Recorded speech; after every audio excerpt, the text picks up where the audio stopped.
So myeloma for a long time was hard to track in terms of its location inside the bone marrow. It's a disease that, of course, is hidden to most imaging techniques.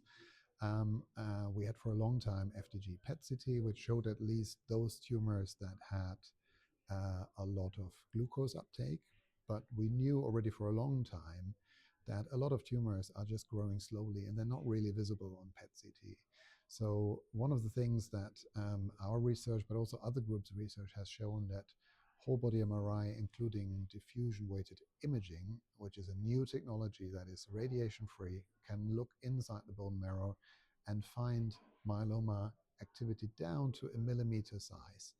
And because it doesn't depend on the tumor being very active or proliferative, it also finds disease that is relatively quiet.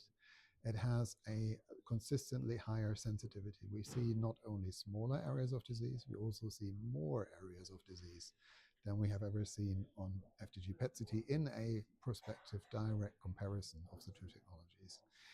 That changes actually quite a lot in patient management, because we have been very lucky to have this technology partly developed at our institution with an excellent radiology colleague, Professor Cristina Maciu.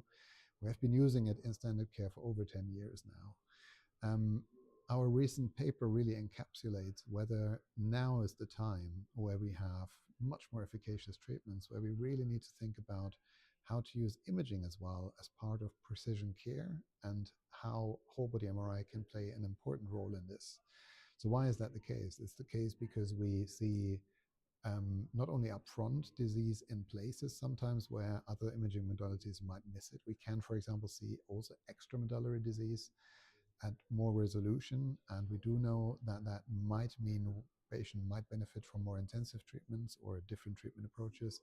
But we can also monitor disease response with whole body MRI really well, including very early responses that are seen in the diffusion-weighted imaging. That, of course, can help us together with other monitoring tools such as MRD by bone marrow, by clonoSEQ, or other methodologies to really assess whether a patient has responded everywhere to a treatment. And that's not always a given.